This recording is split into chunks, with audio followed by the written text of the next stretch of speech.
Sleman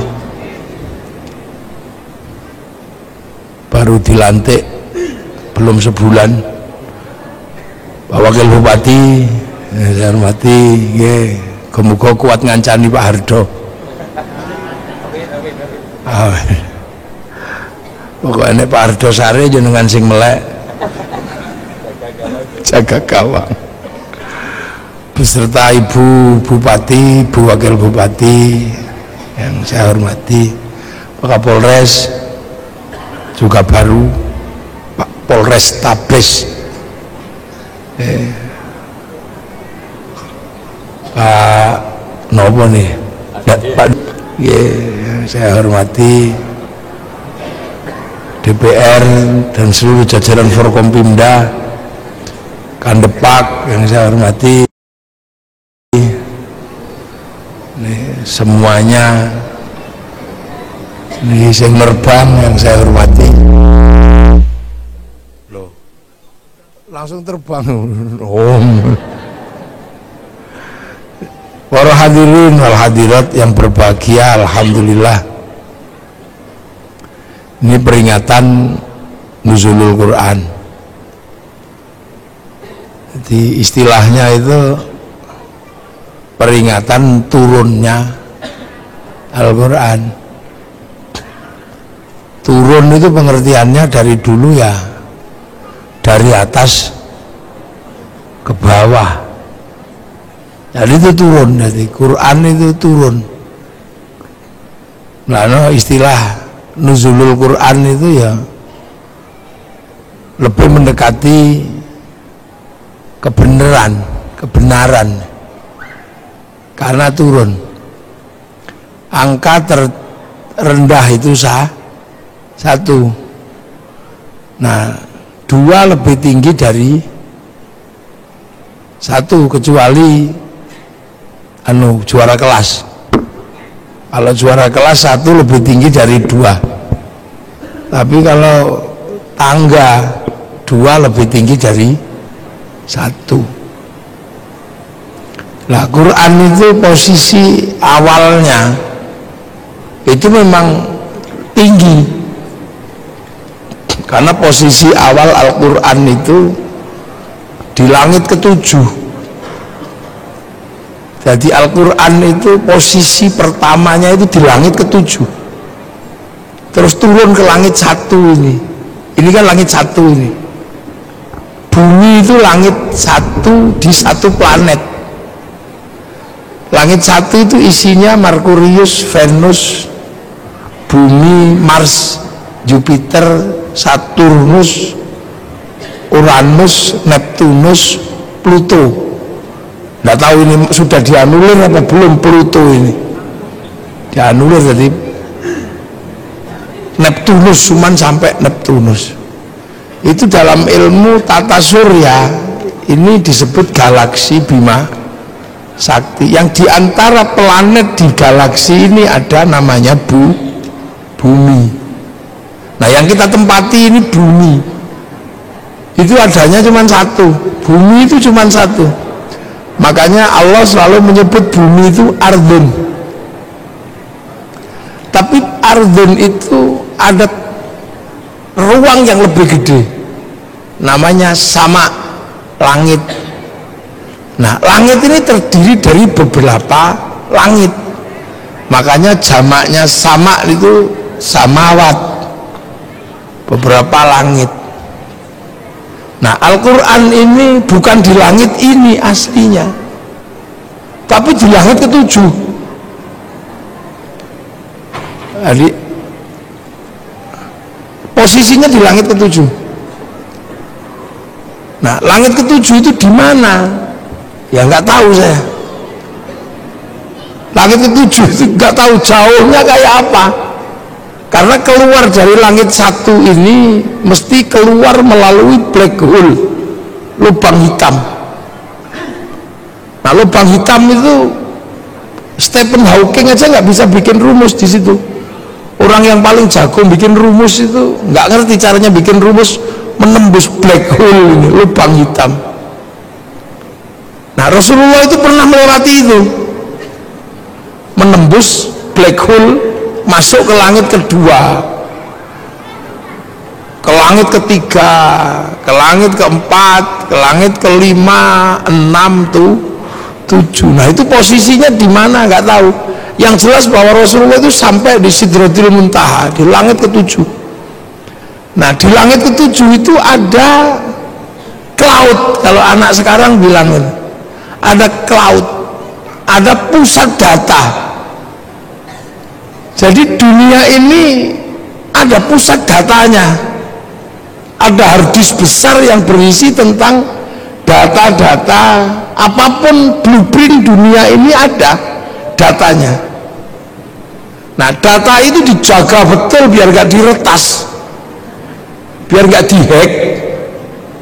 Siapa yang punya potensi untuk meretas itu? Iblis.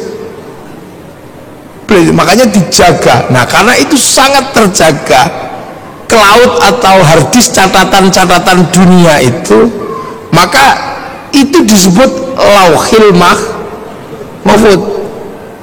Jadi lauh itu adalah, dulu orang Jawa dulu lauh itu sabak. Sabak itu alat tulis, jadi tempat untuk menulis itu lauh. Mahfud yang terjaga. Nah itu catatan semua ada di situ. Yang sebelumnya orang-orang dulu sebelum Islam menyebut, kalau orang Yahudi Nasrani menyebut itu namanya Tabut Sulaiman. Orang Yunani menyebut kotak Pandora. Nah orang Jepang menyebutnya kantong Doraemon. Pusat data itu. Jadi ini kita berbicara tentang pusat data. Nah Quran itu dari situ. Bal huwa Qur'anum Majid fi lauhin mahfud. Jadi Quran itu downloadan sebenarnya. Yang download Rasulullah melalui proses sampai 15 tahun di Gua Hira, itu proses download. Makanya Quran itu turun itu seperti PDF, ada passwordnya. Nah passwordnya ya alif lam mim, kaf ha ya ain shad, alif lam ra, itu password sebenarnya. Makanya itulah yang disebut algoritma Al-Quran. Kalau anak sekarang mungkin menyebutnya coding. Jadi alif lam mim itu coding itu sebenarnya. Maka rumus membacanya beda. Rumus membacanya bukan pakai alif ba ta, tapi pakai abjadun hawazun. Ada itu ilmunya. Nanti kapan-kapan sampean datang ke Pondok Minggir, tak ajari cara baca codingnya itu. Kitabnya banyak, ada Al-Awfaq, kitabnya Imam Ghazali, yang oleh orang Indonesia disebut wafak atau raja itu. Tiba-tiba ada huruf ain, ketemu mem, lam, terus tempel di pintu gitu. Itu coding sebenarnya. Yang karena kita nggak bisa mencerna terus disebut bid'ah, disebut musyrik, karena kita nggak bisa mencerna. Karena itu coding. Makanya akhirnya kalau kita lihat huruf seperti itu di dalam Al-Quran, langsung kita sebut maknanya Allahu a'lamu bimuradi. Hanya Allah yang tahu maksudnya. Itu sesungguhnya coding. Jadi Quran ini downloadan kalau dalam bahasa anak sekarang. Nah manusia itu juga berasal dari situ. Jadi sebelum sampean di sini itu juga diregister di situ duluan. Jadi manusia sebelum fanfukhur roh, sebelum roh itu tiup ke dunia ini, manusia itu juga diregister di situ. Dicatat dulu di situ, di lauh itu, ditanya alastu bi rabbikum, kamu lupa nggak kalau nanti kamu tak turunkan ke sana itu, ke bumi yang jauh itu, kamu lupa nggak kalau aku ini Tuhanmu?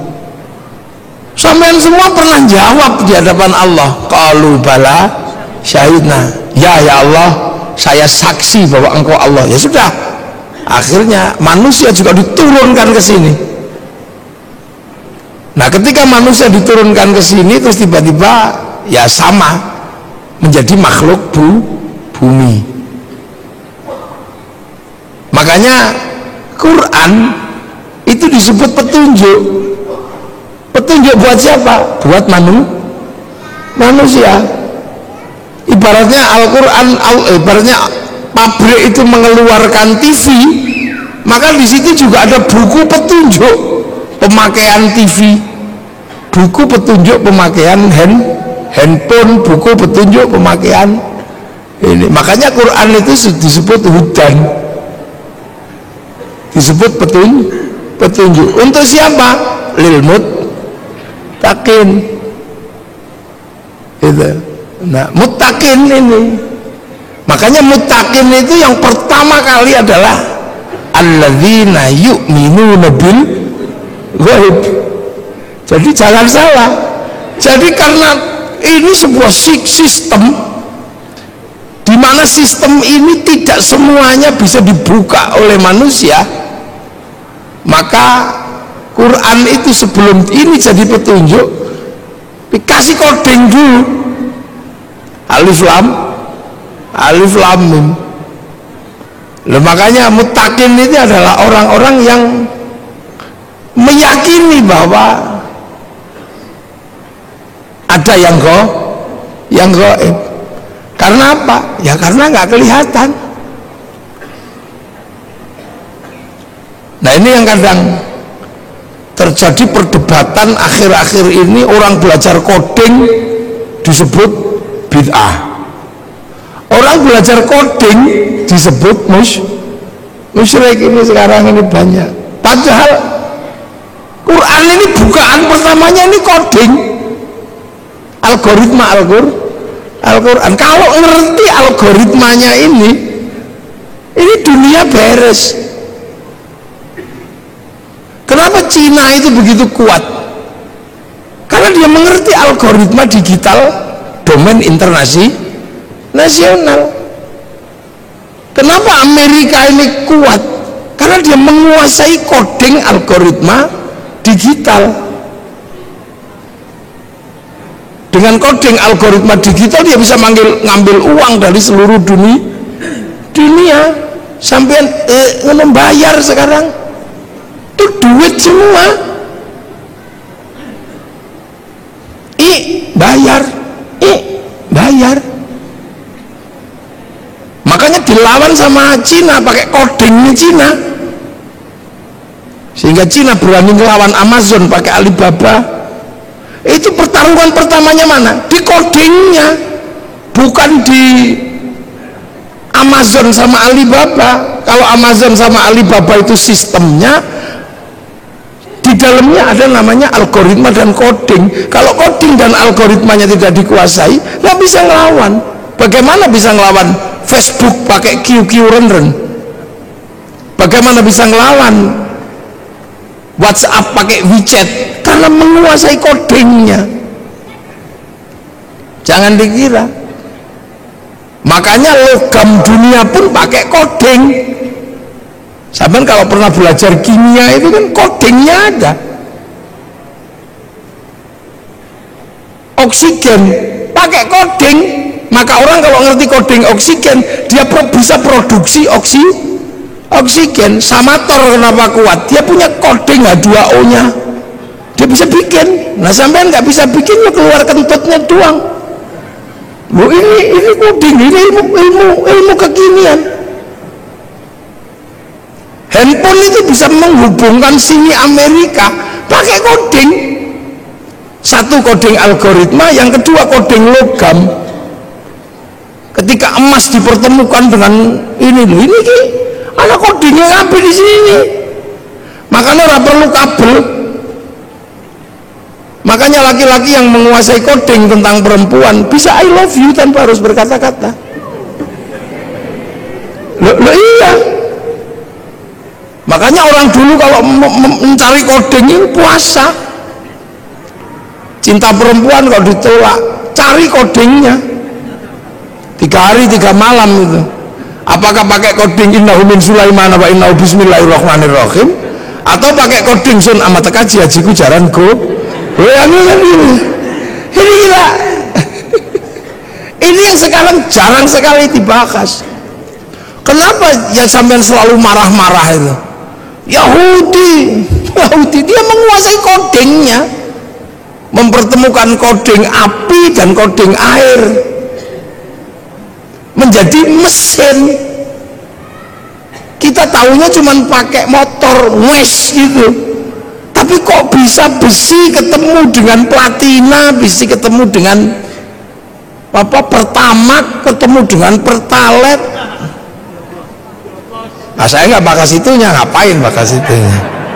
Nah, itu bukan, saya nggak begitu, itu nggak, itu loh, tuh. Jadi jangan dikira ini yang kadang hari ini kenapa kemudian kita ini terlambat. Al-Quran kita selalu baca sebagai print out, maka ketika Al-Quran kita selalu baca sebagai print outnya, ya isinya hukum-hukum petunjuk pemakaian. Tapi petunjuk pemakaian TV, kenapa TV bisa menyala? Itu ada codingnya di situ. Bagaimana gambar yang tidak kelihatan bisa diterima oleh TV yang lain? Itu coding. Logamnya masuk coding. Yang kebetulan ahli logam dunia itu adalah Nabi Dawud, punya kitab namanya Zabur. Nah, kitab Zabur dan Nabi Dawud itu masih dipegang oleh orang Yahudi. Makanya Yahudi yang menguasai coding logam dunia, dan hari ini dunia dikendalikan oleh logam. Maka wajar saja kalau Yahudi yang menguasai sistem teknologi dunia.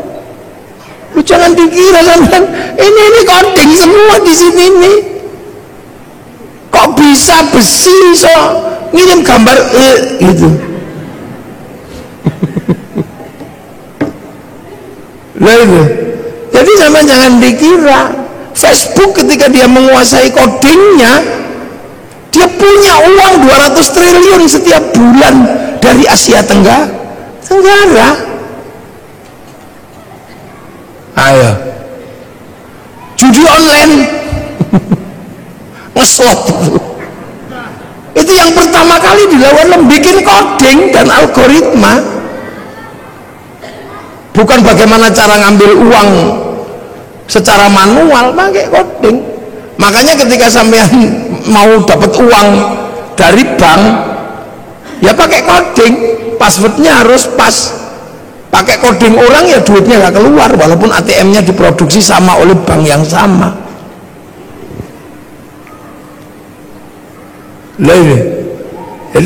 Jadi kita ini sebenarnya ada satu titik ini. Manusia ini, kalau dokter menyelesaikan manusia itu pakai coding semua. Darah itu kodenya apa? Bukan kok kemudian DARAH, enggak. Seluruh partikel dalam tubuh manusia itu pakai angka, pakai coding, kan gitu. Jadi kalau misalnya contoh Pak Hardo ini jadi bupati, proses jadi bupati dan bupati itu berbeda. Karena begitu jadi bupati, Pak Hardo dan Pak Wakil ini ketemunya bukan dengan bupati lagi, tapi ketemunya Sleman dalam angka. Almet itu nggak ada di situ, tembak itu nggak ada. Itu pakai kode-kode semua, angka semua. Jadi jangan dikira. Nah, inilah sebenarnya dari awal itu kita sudah cukup maju sebenarnya diajarkan bahwa Al-Quran ini adalah downloadan. Nah, manusia ini juga produk dari sana, sama-sama dari pusat yang sama. Makanya manusia ketika turun ke sini dikasih paketan kan, ada paketannya itu. Karena dari pusat data yang di sana kasih paketan, rezekinya sekian, istrinya ini, nyawanya sekian gitu. Kalau paketannya habis ya klik, udah selesai.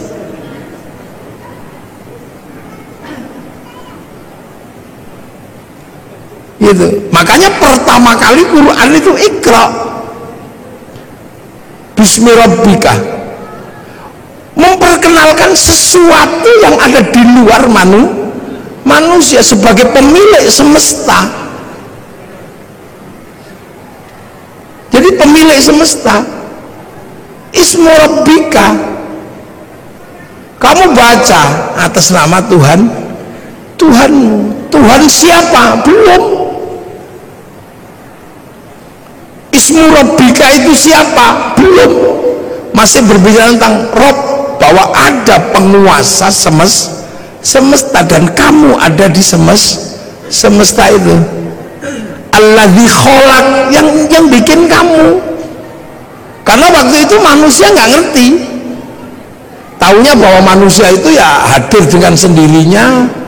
Apalagi di Arab kan, yang waktu itu ya taunya yang bikin manusia itu ya lantaran patung, tapi yang bikin ya tetap bapaknya kan gitu. Kalau nggak dibikin ya nggak keluar. Itu dia nggak ngerti bahwa ada semesta Tuhan, itu nggak ngerti. Makanya manusia pertama kali diajarkan, kamu harus tahu bahwa ada realitas universal, realitas mutlak, kalau di luar realitas parsial seperti kamu. Kamu ini realitas parsial seperti realitas sapi, realitas ini. Tapi di balik itu semua ada yang mutlak. Nah itulah penguasa goib, pemilik goib itu. Yang kamu lihat karena kamu gak kelihatan, atau yang kamu nanti akan lihat tapi hari ini belum kelihatan. Akhirat itu goib karena kamu belum nyampe sana, nanti kamu akan sampai.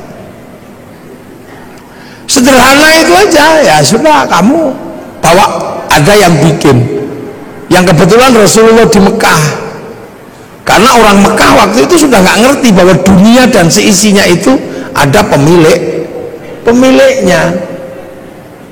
Karena Mekah itu lama ditinggal Nabi. Nabi terakhir di Mekah itu Nabi Ismail. Setelah Nabi Ismail pindah ke Filistin, orang Mekah nggak ngerti Nabi. Wis belas orang ngerti Nabi orang Mekah itu. Makanya disebut fatrah. Jadi nggak ngerti karena sudah lama ditinggal Nabi. Orang Sleman karena nggak pernah ditinggal kiai, ya tahu kiai.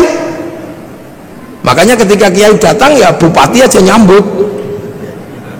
Karena Sleman tahu kiai, karena nggak pernah kosong semenjak Islam datang ke sini. Sleman ini selalu terjaga, sehingga selalu ada kiainya. Maka generasi kesekian pun masih tahu kiai, gitu. Masih tahu ulama. Di Irian yang tidak pernah diajarkan tentang kiai, jangan pernah membayangkan mereka kenal kiai. Makanya kalau kiai datang ke sana nggak usah minta disambut, orang sana nggak ngerti karena nggak pernah ada kiai. Sering saya contohkan, mungkin kalau saya di sini orang tahu kiai, saya di Irian dikira tim pemburu babi, ya nggak usah marah, ya nggak usah emosi.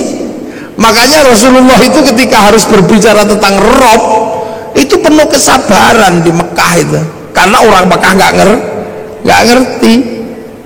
Makanya Rasul gak suka marah-marah, wah mau hancurkan, enggak.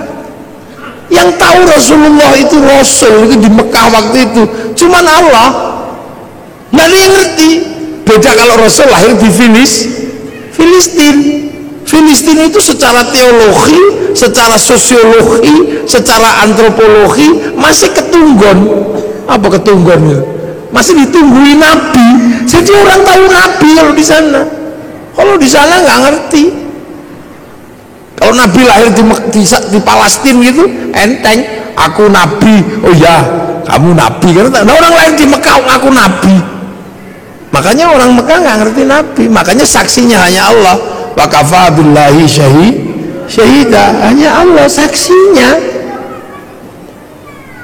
Sudah gitu pelajaran Tuhan itu repot bagi orang Arab waktu itu, sulit. Tuhannya Tuhannya kelihatan, patung diajarkan kepada Allah yang tidak kelihatan. Robnya banyak diajarkan Rob satu, Tuhan satu, susah. Kalau beribadah susah lagi, suruh wudhu. Wudhu itu susah bagi orang Arab karena pakai air. Air itu bukan budaya Arab, karena di Arab nggak ada air, diminum aja susah kok suruh wudhu, apalagi suruh jinabat, tambah susah lagi. Kalau seandainya budaya air itu di Indonesia gampang. Makanya kalau sesuai budaya Arab mestinya toharo itu hanya sampai di tayamum, di debu. Jadi Islam itu bukan Arab sentris, karena pelajaran dasarnya sangat berbeda dengan budaya Arab. Jadi Islam itu sangat berbeda yang diajarkan Rasul dengan budaya Arab. Orang Arab nggak ada air, diajari pakai air. Sudah tahu makanan itu susah, tiba-tiba disuruh sedekah, disuruh zakat. Orang Arab itu cari makan susah, harus berburu. Makanya orang Arab itu kalau berburu, saudaranya harus banyak. Kalau berdagang, kafilahnya harus banyak. Kafilah yang saudaranya nggak banyak, diajar sama kafilah yang mayoritas mate. Makanya orang Arab itu saudaranya harus banyak. Makanya tradisi orang Arab itu seneng ngitung saudara. Saudara bin ini, bin ini, bin ini. Untuk apa? Membangun komunitas. Karena sistem survive-nya orang Arab adalah komunal. Nek kekuatannya sedikit kalah sama suku, dikit kalah. Begitu berebut air gitu, saudaranya cuma 5, ditabrak yang saudaranya 20, hilang. Sementara cari air di tempat lain susah. Ada pohon satu tiba-tiba berteduh di situ enak itu, kedatangan suku yang lebih besar ditabrak habis. Makanya mereka harus punya suku yang besar. Makanya orang Arab itu punya tradisi ngitung saudara, ibn al. Lah orang Jawa ya nggak terlalu ngitung, dipecat sama saudaranya yang ini hidup di sebelah situ hidup. Makanya orang sini itu kampungnya banyak. Karena apa? Hidup dimanapun bisa. Di lereng Merapi ya hidup, di pojok minggir ya hidup. Di mana aja hidup orang Jawa itu. Hidup sendiri itu hidup. Berdua gitu sama istrinya. Hidup di mana? Hidup cari air nggak susah, cari makanan nggak susah. Di Arab nggak bisa. Begitu ada sumber makanan, yang berebut di situ banyaknya luar biasa. Makanya orang Arab harus punya saudara banyak. Makanya sampai di sini pun kalau keturunan Arab selalu ibn gitu. Kalau di sini nyaman, nggak boleh ngambil air di situ, bikin sumur di sebelahnya, ada sumbernya. Makanya di sini desanya banyak. Orang Arab kota, karena untuk menguasai resources butuh saudara yang banyak. Nah itu makanya ketika makanan aja susah kok disuruh zakat, repot bagi orang sana. Apalagi suruh puasa, sudah tahu panas kayak gitu suruh puasa. Wah repot katanya, ajaran ini Tuhan ini merepotkan. Loh, puasa itu bagi orang Arab ketika musim panas susahnya luar biasa. Orang sini puasa lari ke tepi sungai, nyemplung beres, berteduh di bawah pohon pisang sambil sinsot, enak. Makanya orang sini itu puasanya itu nggak khusyuk karena sumber makanannya banyak. Orang Arab kalau puasa khusyuk karena keluar rumah lihat padang pasir. Siapa pengen makan padang pasir? Makanya orang sini kamu daripada keluar rumah lihat jambu, lihat apa, daripada itu mending tidur. Makanya dalil yang paling terkenal di Indonesia itu naumuso imin ibadatun. Jadi tidur itu adalah bagian dari ibadah, karena potensi nggak khusyuk ketika keluar rumah itu tinggi. Nah itulah makanya orang sini kalau bulan puasa lebih banyak tidur. Nah, akhirnya susah nyarinya karena tidur. Daripada susah-susah nyari, dimerconi. Makanya bagi orang Indonesia, mercon itu sesungguhnya adalah bagian dari proses puasa yang punya sistem kultural yang seperti Indonesia. Maka Pak Kapolres, mercon jangan terlalu dilarang.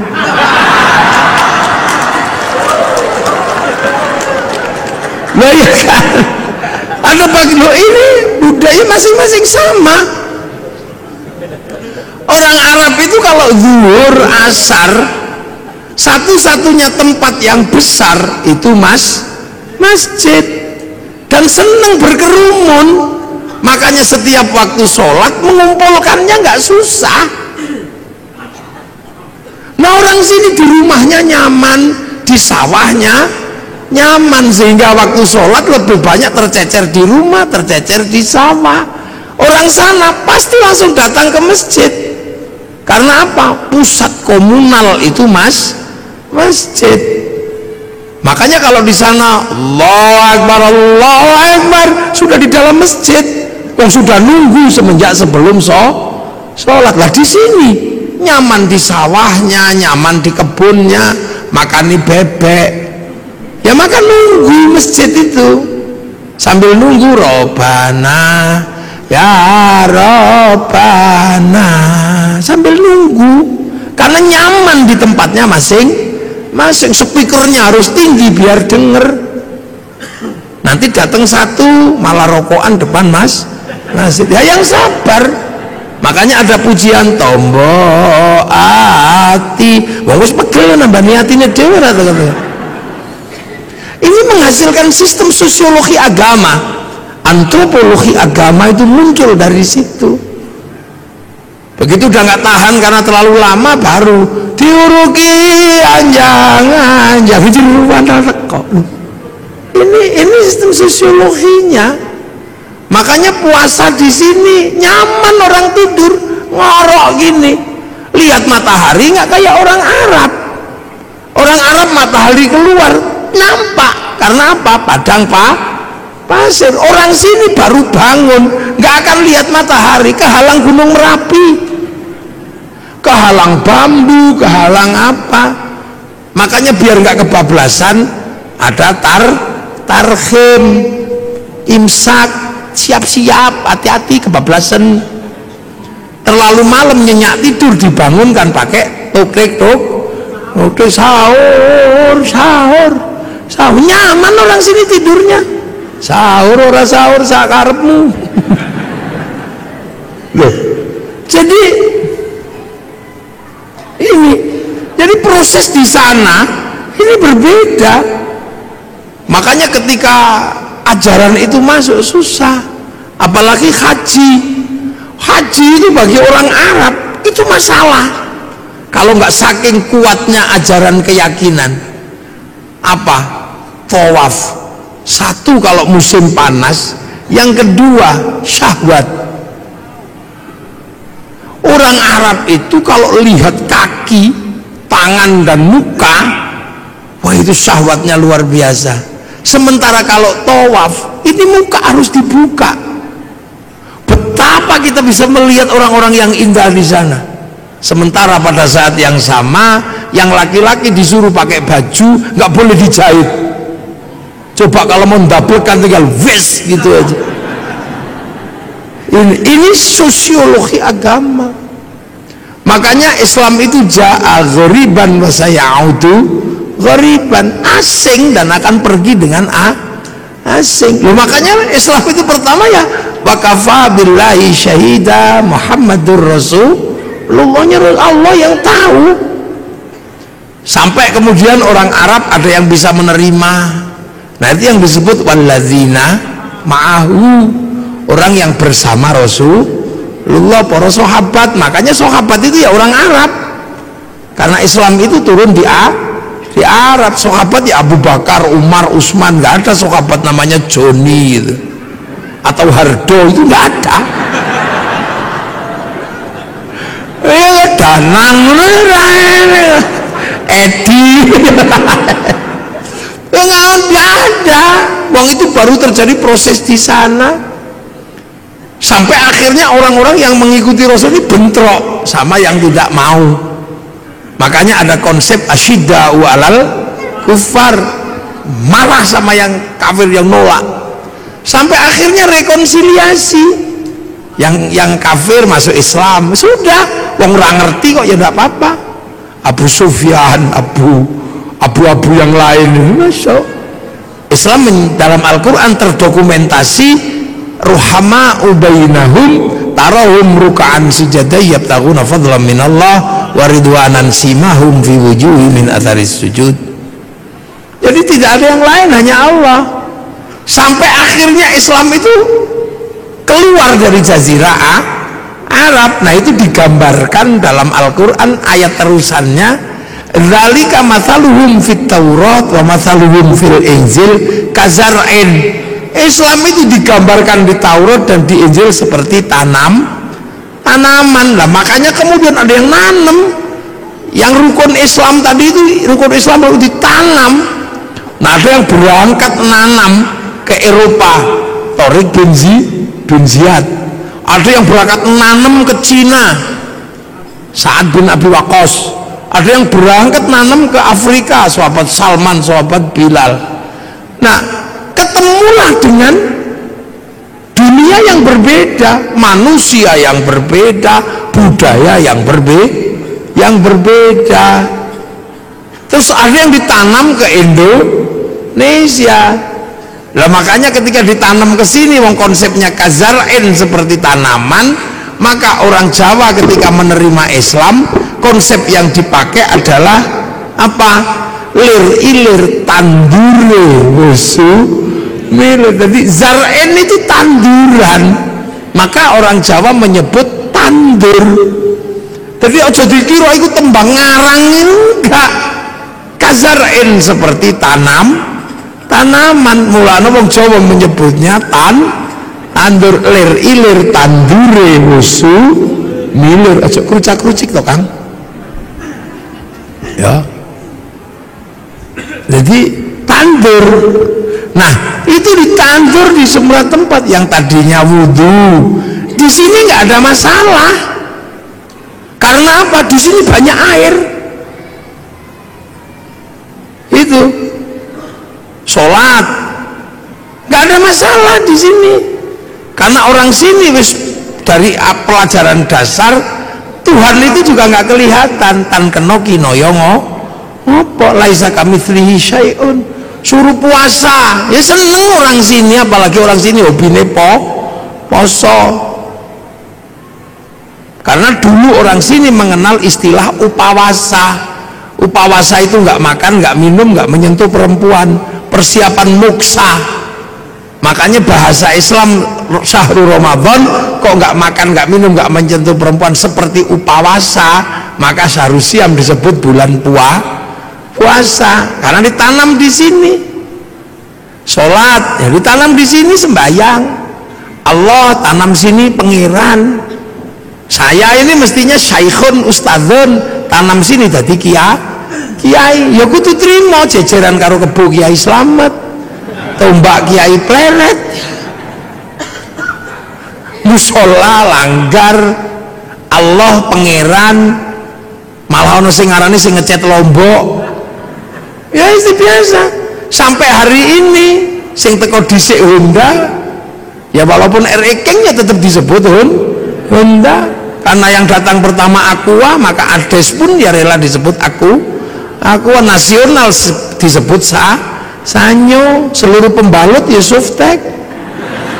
Ya ini kalau ini namanya sosiokultur. Jadi jangan dikira agama itu tidak, kalau dipakai manusia punya budaya, punya pengetahuan. Ya kan, begitu ditanam di sini orang nggak boleh lagi ribut masalah jenggot.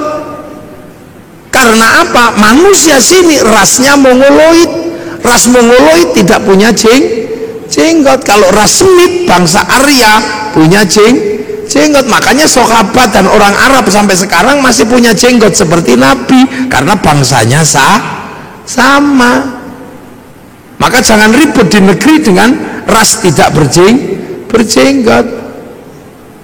Sampai sekarang di Arab bisa nyuntuh Rasul makan pakai 3 jari, bisa wong kurma. Lah tekan kene soto ya ndak bisa.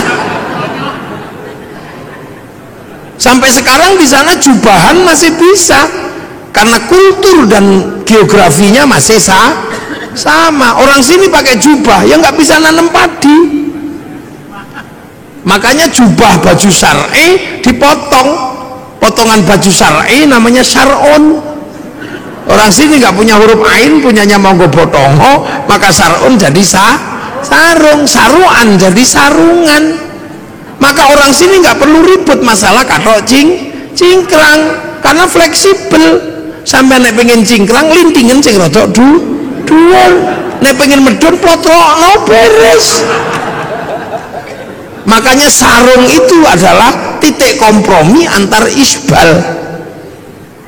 Lho mangkano enakan di sarungan karo kathok. Nek kathok tak iso medun, ra iso munggah. Nek sarung iki plotrokno iso cincik sampai pas dengkul ya iso. Lho, ini titik-titik kompromi. Lho jangan dikira. Makanya ketika Quran dibaca di sana ya masih bisa. Zaman sahabat ya masih bisa baca Quran, wong muridnya Nabi.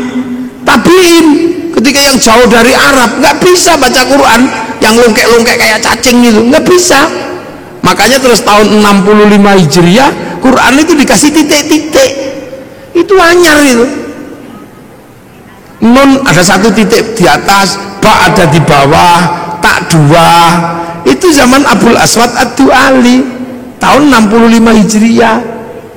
Disebar lagi bangsanya beda, titik-titik gak cukup, dikarokati fathah kasroh dhammah. Itu yang kasih namanya Syekh Khalil bin Ahmad Al-Farahidi tahun 150 Hijriah.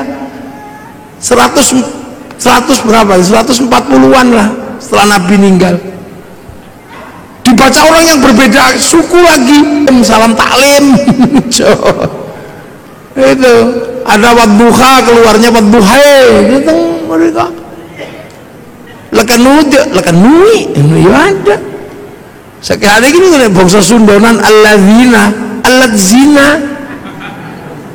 Lah ini kan harus ditemukan jalan keluarnya. Penelitian tahun 200-an Hijriah namanya Abu Ubay Qasim bin Salam, hasil penelitiannya dibukukan dalam ilmu At-Tajwid fi Qiraatil Quran. Jadi untuk sampean bayang Islam itu di sana sampai ke sini ini butuh perjuangan karena ketemu bangsa yang berbeda, ditanam di tempat yang berbeda. Prinsipnya cuma satu, tumbuh enggak tanaman ini. Akhraja syat'ahu fa'azarahu fastaghlaba fastawa ala suqi yujibu zurra an yaghidha bimul kufar. Tanaman ini tumbuh enggak? Sampai kemudian ketika dibawa ke pasar ini menjadi mendominasi apa enggak, dominan atau tidak di pasar agama ini. Makanya pakai bahasa suk. Nah hari ini ketika Islam ini ditanam di sini, tumbuh, berkembang, dan di pasar internasional kita paling banyak, mau haji paling banyak orang Indonesia, berbicara sholat paling banyak orang Indonesia, orang hafal Quran orang Indonesia, setiap qiraah juaranya dari Indonesia, masjid paling banyak Indonesia.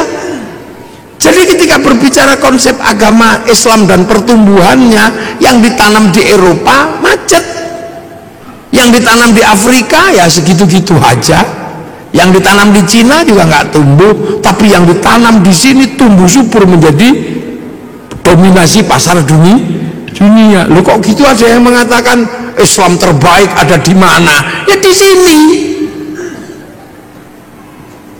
Ya di sini. Makanya sampean kalau mau belajar identifikasi agamanya nggak usah jauh-jauh.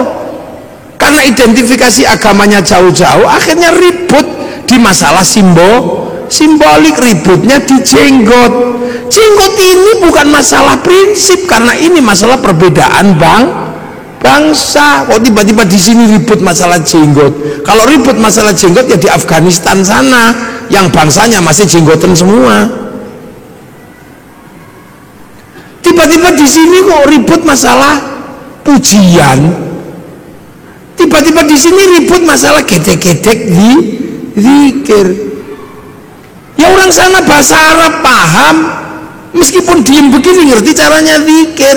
Kalau orang sini nggak bunyi, simbah-simbah itu loh nggak bisa ngerungokno zikir apa, main ketop-ketop ngendak. Muni apa boh, ngono. Terus menengin, ya turu. Ini problem sosiologi, agama, antropologi. Jadi akhirnya Islam sekarang ini berdebat terhadap sesuatu yang sebenarnya sudah lewat. Udah lewat masanya. Coba sampai delok persoalan tumpeng. Persoalan tumpeng aja ribut. Lu ini kan persoalan makanan. Sampai nggak ribut orang Arab ingkungnya iki onto. Napa sampai ribut ingkung pitik? Wong Yaman ingkungnya wedhus. Sama delok itu Raja Salman kalau menyambut tamunya makan bersama, ingkungnya unta, Pak. Lengkene wedhus sing 20.000, pitik sing 20.000 sampean ribut. Soalnya napa? Nek wedhus larang, makanya di sini cukup pitik, murah, ndoke akeh. Kita akhirnya kan ribut masalah sesuatu yang sebenarnya udah nggak perlu diributkan. Ribut masalah ngadep kiblat, fawali wajaka syatrul masjidil haram, ngarah-arah tok lho apa sampean ribut pokoke anggere madhep rono ngene. Allah akbar, wis ini wajah wajhia. Wong pancene adoh, sinyale kadang ilang. Allahu akbar mau. Wis merem-merem ini wajah itu wong pancene online ayo sinyale ilang. Wong pemancar utamanya neng Mekah kono lagi ini cuman pemancar lokal. Begitu ono ting ting ting bakso. Wah, begitu meleleh sarungnya bolong. Udah lagi itu gak usah ribut masalah ngono kuwi. Kita suka ribut sekarang terhadap sesuatu yang sebenarnya tentang Allah. Apa Allah? Pengene lah nek Kanjeng Nabi kalau di atas unta gini wong wis ketok teko mburi, nek pengimamane agak rendah gini supaya ketok teko mburi. Ini kan problem-problem yang sudah terjelaskan. Jadi karena ditanam di sini ya pakai sini. Krungu Islam Nusantara, iki apa? Wong Islam fi Nusantara, Islam di Nusantara itu ya gini. Sampean tutup auratnya katok, lambi, peci, kono jubah, kono udeng, ngono tok. Imamah ya udah loh. Jadi kita ini terkadang ribut maka persoalan gizi loro, ribut tumpeng, ribut ake, ribut hormat bendera, ribut apa? Yang sesungguhnya itu problemnya adalah problem bangsa yang berbeda, tapi rukun iman, rukun Islamnya tidak pernah berubah. Lah apa sama ribut kentongan karo beduk, padang pasir, wah akbar Allah akbar, krungu wong wadoh. Lan kene lagi kayak beduk ora krungu. Saiki beduk pensiun gara-gara ono speaker. Karena lebih keras speaker itu. Besok speaker ya pensiun. Wong lu ning masjid di WA. Pakai alarm gitu. Loh. Rabi biyen salaman ngene. Saiki lewat video call ya iso. Zamannya berubah. Dhisik wong Jawa sing paling sakti iku sing nempiling semaput. Iki sakti. Saiki wong sakti kere. Sak tempilingan 7 juta. Tanya Pak Kapolres sekarang, kalau tidak percaya praktek no. Maka ilmu itu juga otomatis hilang. Dhisik orang sakti itu ketika ngelirik wong wedok I love you, poso pitung dino pitung bengi. Saiki lurung poso, kelewatan Avanza, wis I love you. Cinta tumbuh bersama Avanza. Jadi loh, ini problem-problem yang berubah. Sampeyan arep meksa ndelok TVRI flora dan fauna, pengen terus kucing Afrika. Ini sudah berubah. Saiki neng kene sampean buka opono, ora perlu ngenteni sedina terus dinteni mertune Pak Harmoko, ndak perlu. Nah, jadi bupati pun harus begitu. Kita ini bangsa. Makanya sekarang Sleman lagi masalah sepak bola itu. Ya, Pak Bupati harus tahu sepak bola itu rasa ngoyo. Sepak bola itu punya bangsa yang berbeda. Wong Eropa ini gede-gede dhuwur-dhuwur. Lapangane podo, aturane sama. Lah wong kene cilik-cilik lawan Eropa, yo ora bakal menang. Mungkin akhirnya agar imbang naturalisasi. Loh, basket ya nggak usah kita ngejar terlalu terhadap basket. Menang karo NBA ya mokal. Wong kono 2 meter seprapat, nah kene mung 170. Kene mencolot nggak yo kena udel. Ya coba. Ya maka Sleman ini yang menggalakkan olahraga yang mungkin bentek mungkin. Lu sekarang sepak bola itu kalau nggak naturalisasi ya mesti kalah. Wong cilik bali ngono gini kalah. Itu olahraga internasional, standarnya sama, aturannya sama, manusianya berbeda. Ayo kondi on menang. Tinju kok musuh Mike Tyson ya disamplo ya pingsan dewe. Maka kayak Cina ketika mau memenangkan sepak bola, yang dipikir pertama kali cuma satu, cari orang 20 laki perempuan yang tingginya 170 dinikahno anake 2 meter. Itu cara pertama. Jepang juga sama, mempersiapkan generasi yang tinggi. Nah, nek naturalisasi yang tak duwe monggo bayar. Wis golek wong Sleman sing dhuwur-dhuwur nikahno. Persiapan membentuk kader sepak bola. Kader basket. Nggih, kula sing mau idoh. Jadi, makanya Thailand itu sadar diri. Begitu yang digalakkan olahraga ya sepak takraw itu karena bisa dia. Loh. Jadi seluruhnya ini menyesuaikan. Pabrik mobil, pabriknya sama. Ketika dikirim ke Eropa ya setirnya kiwo, kirim rene tengen. Loh, itu sudah lama. Terus neng kene kono spion, kene spion. Sana spion adalah untuk melihat belakang, sini spion untuk takon. Sepi rayon, sepi. Jadi sama jangan bayangkan. Rasulullah makannya ya kurma, maka zakatnya juga kurma. Sini makanannya padi, fitrahnya juga padi. Kurban sana unta, sampai sekarang masih bisa kurban unta. Di sini maksa kurban unta, cekel polisi. Nyolong untanya kebun binatang. Biro lokon. Loh, ini jadi ini sebenarnya sudah.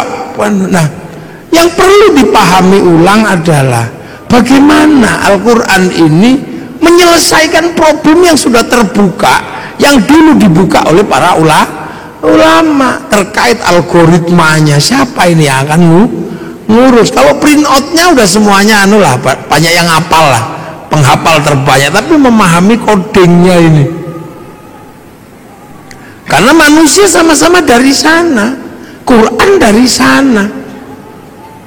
Makanya manusia itu bisa dikirimi Quran. Seperti provider handphone, dia menurunkan kartu. Nah, antar kartu ini bisa saling tukar data, karena data ada di provider. Makanya kartu ini kirim data sana bisa. Tergantung kita mau paketan apa. Yang penting punya wifi. Yang tidak punya wifi ya cari wifi gratisan. .co.id. Sama manusia ini juga bisa kirim Al-Quran, kirim Fatihah, kirim apa. Yang penting ketika kirim punya wifi. Kalau nggak punya wifi cari wifi gratisan. Wifi-nya siapa? Wifi-nya Nabi, wifi-nya wali, namanya tawassul. Nah kenapa Nabi wali paketannya gede? Karena download. Nabi wali itu download qaulu rabbuna wa tsumastaqamu tatanazzalu alaihimul malaika alla takhafu wala tahzanu. 3 tahun ya Allah ya Allah ya Allah ya Allah. Ono sing 3 tahun Sunan Kalijogo. Syekh Abdul Qadir 25 tahun ya Allah ya Allah ya Allah. Download, maka wali-wali itu paketannya besar. Makanya bisa mengerti hati orang karena bisa meretas. Wali-wali mau macam-macam ya, macam dihack karo para wali wate sampean paketannya gede, wong download. Nah sampean kalau diajak download langsung tidur. Ya Allah ya Allah ya Allah ya Allah. Ya Allah ya Allah gringgingan. Loh ini kita ngomongin Al-Quran. Makanya Al-Quran ini sesungguhnya adalah bukan sesuatu yang hanya semata-mata bisa dibaca dengan irama. Ada di balik situ ada codingnya. Sampean menguasai codingnya itu beres urusan dunia. Sampean randi duit loh, ngerti codingnya, sudah tulis aja, ditempel aja di pintu tol, tok gitu. Coding duit ini Al-Quran. Orang kaya lewat situ mesti inget sampean jenenge. Tak tulis coding plek, muafik ngono iki. Mulane wong biyen ana angel di coding wis rampung. Ngono terus jarane klenik ngono yang itu ya salah. Padahal zalikal kitabul la raiba fi, pertama niku hudal lil muttaqin alladzina yu'minuna bil ghaib. Nah saiki anggere krungu ghaib ngono gudiken. Lu padahal Quran itu ya butuh pertama kali ya kok gaib. Makanya ada orang belajar ilmu hizib, ilmu mahabbah, ilmu apa itu karena apa? Bahwa jangan sampai gaib itu menjadi pemikiran tok, tapi dia harus menjadi experience of religion, pengalaman keagamaan. Makanya ono sing sampai jerokno zikir gitu, ya Allah ya Allah ya Allah ya Allah ya Allah ya Allah gitu. Nah untuk itu semua ya men harus ngerti donya niki ono sing duwe sapa? Rob, pangeran. Nah ismu rabbika iku sapa ae, sapa apa jenenge pangeranmu. Makanya Quran pertama kali Fatihah itu bunyi pertama apa? Bismillahirrahmanirrahim. Sebut asmane Gusti Allah. Nah ismu Rabb itu sapa ae? Yo 99 iku walillahil asmaul husna fad'uhu biha. Makanya ada orang yang seumur hidupnya cuma nyebut-nyebut tok. Ya Allah ya Allah ya Allah ya Allah ya Allah ya Allah ya Allah. Loh, perintah pertama sebut asma Allah. Sebut. Ndas ora iso muni diajari apa? Gede-gede ya Allah ya Allah ya Allah ya Allah. Tangan nggak bisa bunyi cekeli tas bokong nggak bisa bunyi suruh duduk, kaki nggak bisa bunyi suruh sila, supaya semua bisa menyebut asma Allah. Dok subhanallah, pecak telek masya Allah, ngelunggui wujud iya Allah. Ini kan pelajaran dasar, sebut asma Allah. Makanya kalau ada orang gedek-gedek, oh coba lo karena itu mengajari kepalanya agar bisa mengenal Allah. Nah orang nyekel tasbih, oh coba lo karena mengajari tangan menyebut asma Allah. Nah orang wong silo coba nesoni, itu kaki sedang diajari menyebut asma Allah. Nah nanti kalau semua asma ini sudah kamu sebut, hatimu akan tumbuh, nyumber itu akan keluar apa? Ar-Rahman. Kamu akan tahu semesta Tuhan bahwa Allah itu penuh belas kasihan. Ar-Rahman kang welas asing dalam dunia lan akhirat. Jadi sesuatu di dunia dan di akhirat itu dapat rahmatnya Allah. Makanya saya nggak usah marah sama orang Cina. Wih, lo Cina itu neng donya berarti oleh welas asih Gusti Allah. Makanya orang Islam itu bisa berhubungan sama Cina dengan inten.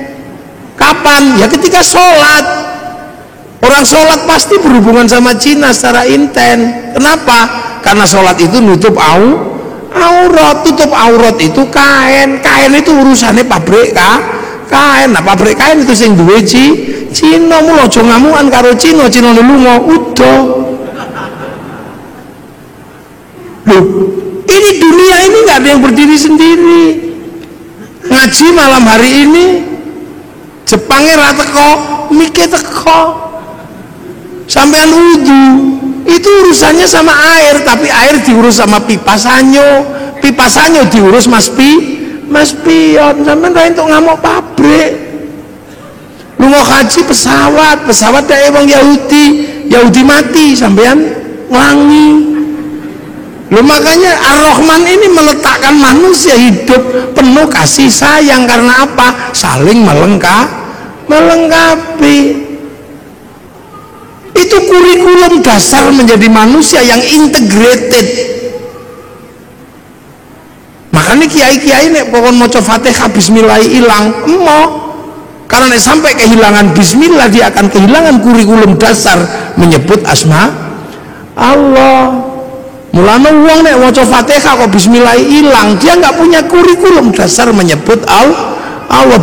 Begitu radio kurikulum dasar menyebut Allah, ya kaku. Makanya uang nek maca Fatihah bismillah hilang, keras. Dikit-dikit marah. Nah ini di sini ini sebenarnya adalah pembelajaran dasar. Nah, hal-hal seperti ini kadang tidak disampaikan.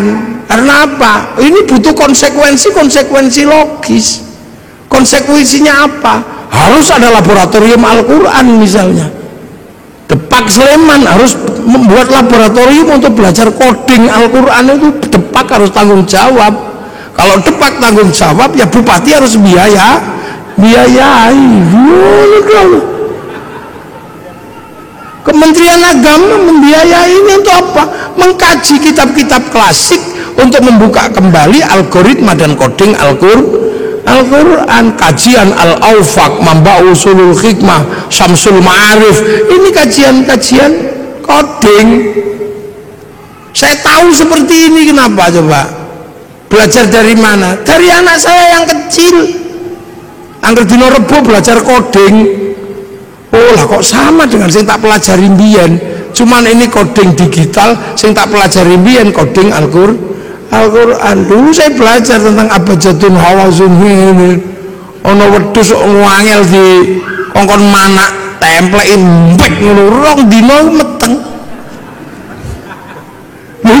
Nek wong ngono ngerti. Uang ramanak-manak ono dikai coding metenge templek ibu ngono-ngono. Oleh rong wulan ngono wis mandek.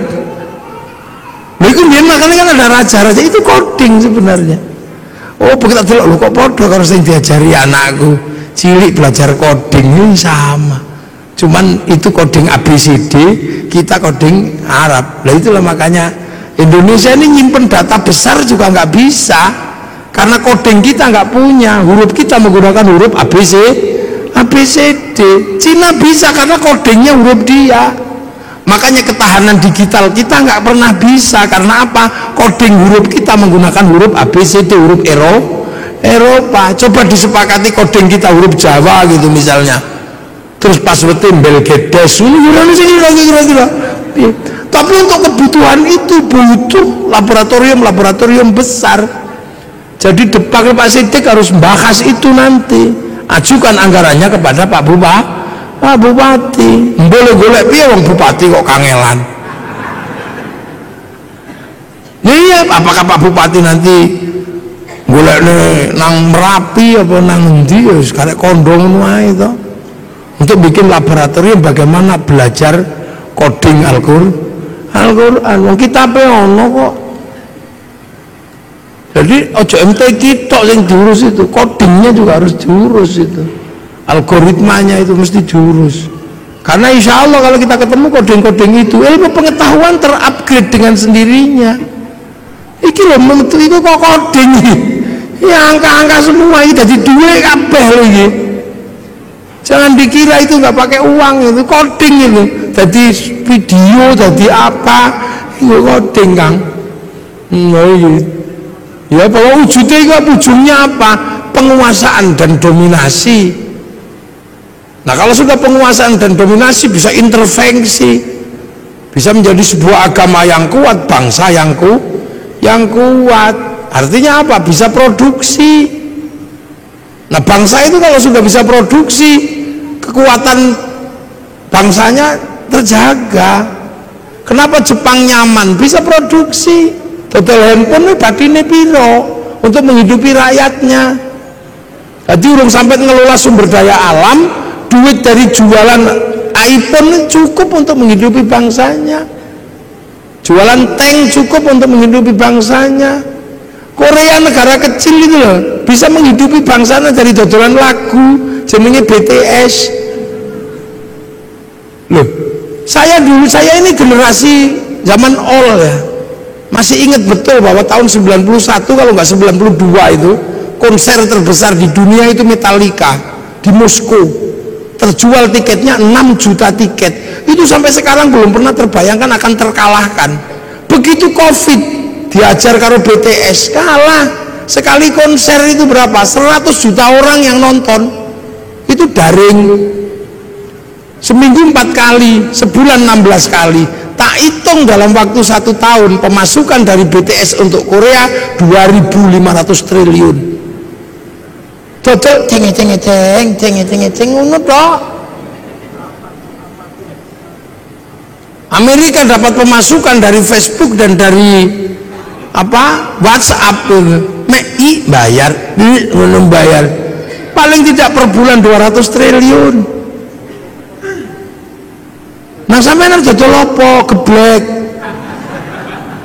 Loh, ini penguasaan dunia, jadi coba kira dunia ini. Sampean selalu membayangkan APBD, APBN, tapi sektor informal yang dunia sudah bergerak nggak tergarap. Sampean malah mikir gawe biro umroh. Jadi sektornya tetap sektor manual, yang hitungannya hitungan analog, bukan hitungan digital.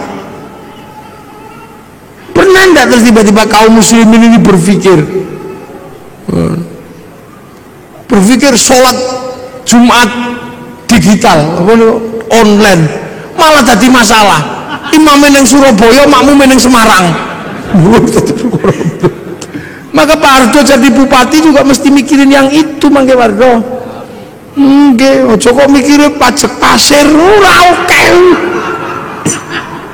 Anak Sleman yang pinter-pinter kumpulin semua. Wong Sleman ini gudangnya wong pinter. Kampus UGM, UPN, UIKIP jadiin satu IAIN, wis ngono mbakaso. Mungkin nggak bertarung di dunia digital, pakai coding apa iso. Loh, ini penguasaan itu. Sampai ojo bayangno. Makanya negara-negara yang bangkrut itu negara apa? Ya nggak bisa ngerespon. Itu coba, saiki meng dodol BTS ceng ngono setahun sakmono. Nah, itu sistem. Gojek iso ngalahno Bluebird yang armadane triliunan, meng nganggo coding laptop loro tok. Sampeyan bayangno Bukalapak bisa mengalahkan di bursa ngalahno Gudang Garam sama Jarum itu. Memang Bukalapak butuh laptop loro. Nah ini, Al-Quran itu punya coding seperti ini. Ayo kapan Sleman gawe laboratorium? Apa digeleng Pemkap, apa digeleng pondok apa-apa? Lumayan aku lah. Nah neng gawe neng Pemkap ya tidak apa-apa, cuman kan pembiayaannya terlalu gede. Karena kalau di Pemkap itu sing biayai bupati, jadi mesti hitungannya rada gede. Nah neng pondok kan gratisan. Tapi memang harus ada laboratorium itu. Hitung nanti kita bisa kita uji dengan teknologi digital antar frekuensi itu apa sih? Apa ini antar frekuensi?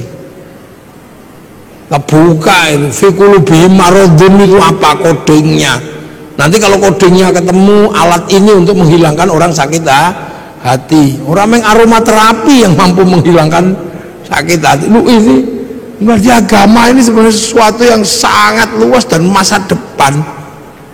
Makanya hari ini hampir seluruhnya teknologi ini kan teknologi langit yang dulu pernah dijalankan oleh Rasulullah lewat Isra Mi'raj. Nah ini penting untuk dikaji secara bersama-sama, dan inilah sebenarnya harapan besar bahwa Al-Quran pada suatu saat akan mencetak orang-orang masa depan. Jadi Islam itu nanti punya orang masa depan yang mampu memecah kode-kode dunia. Neng itu kapan terjadi, tapi pasti terjadi, karena akan muncul orang itu. Siapa? Ya orang yang bisa mecah kodenya langit dan bumi. Karena itu nanti ada orang itu ada nanti. Bisa itu loh tumbuh kapan? Karena orang itu sudah disebut di dalam Al-Quran bahwa nanti pada suatu saat akan ada orang yang mampu memecah kodeng-kodeng dunia ini. Jadi dalam penciptaan langit dan bumi akan dipecahkan rumusnya oleh ulul albab. Inna fi khalqis samawati wal ardi wa ikhtilafil laili wan nahari la ayatil li ulil albab. Jadi ada nanti itu orang namanya ini pemecah kodeng. Siapa? Alladzina yadhkuruna Allaha qiyaman wa qu'udan wa 'ala junubihim wa yatafakkaruna fi khalqis samawati wal ard. Orang yang berpikir secara maksimal, berdiri mikir, duduk mikir, telentang mikir. Artinya nggak linier, nggak mikir sambil duduk tok. Dia nggak linier terhadap isi, sampai nanti hasilnya ensiklopedik. Rabbana ma khalaqta hadza batila. Ya Allah, nggak ada yang sia-sia. Subhanaka faqina adzabannar. Minta perlindungan dari api neraka. Rabbana innaka man tudkhilin nar faqad akhzaita wa ma lidh-dhalimina min ansor. Rabbana innana sami'na munadiyan yunadi lil iman an aminu bi rabbikum fa amanna rabbana faghfir lana dzunubana wa kaffir 'anna sayyi'atina wa tawaffana ma'al abrar. Rabbana wa atina ma wa'adtana ala rusulika wa la tukhzina yaumal qiyamah innaka la tukhliful mi'ad. Ini orang-orang masa depan. Jadi Islam ini agama masa depan. Hari ini yang sudah memecah koding-koding besar itu Taurat dipecah kodingnya, Injil dipecah kodingnya, sehingga pergerakan Injil, pergerakan Taurat yang ke arah barat mampu membangun peradaban Eropa yang sedemikian gede. Nah, Al-Quran ini bergeser ke timur, ke sini. Sanggup nggak kita memecah koding-koding besar itu sehingga menjadi bagian dari problem solving untuk bertarung di dunia masa depan. Semoga kita semua masih menangi zaman itu. Syukur-syukur di kehidupan ini generasi itu akan muncul dan kita menjadi bagian dari perubahan besar nuzulul Quran. Al-Fatihah. Alhamdulillahirabbil alamin arrahmanir rahim maliki yaumiddin. Iyyaka na'budu wa iyyaka nasta'in ihdinas siratal mustaqim siratal ladzina an'amta 'alaihim ghairil maghdubi 'alaihim waladdallin. Amin. Bismillahirrahmanirrahim. Alhamdulillahirabbil alamin. Hamdan na'imin hamdan syakirin hamdan yuwafi ni'amaka wa fi'u mazida. Ya Rabbana lakal hamdu kama yanbaghi li jalaalika al-karim wa 'azimi sultanik. Allahumma iftah 'alaina futuhal 'arifin. Allahumma iftah 'alaina futuhal 'arifin. Allahumma iftah 'alaina futuhal 'arifin bi hikmatika wansur 'alaina rahmatak wa dhakkirna wa nasirna ridwaka ya Allah. Ij'al auladana dzurriyyatan minal khair al-ibadal Qur'an wasmun qiyamah wa nasir min qasidana maqasidul akhirah wa rizqan halan bi nasna abaina ummatina min syekh masyayikh jamil masyayikh wal muassis Sulaiman ya Allah maghfir lahum warhamhum wa'fum Allahumma tahrimna ajrahum wa tabdil ba'dhum fi al-ulum Allahumma ij'al qabrana tabaradil jinan Allahumma ij'al qabrana qubur min Rasulullah wa aqlana rijla rabbika radiyatan mardiyah fadkhulu fi ibadati rabbana atina fid dunya hasanah fil akhirati hasanah wa qina adzabannar. Sallallahu ala sayyidina Muhammadin walhamdulillahi rabbil alamin. Fatihah.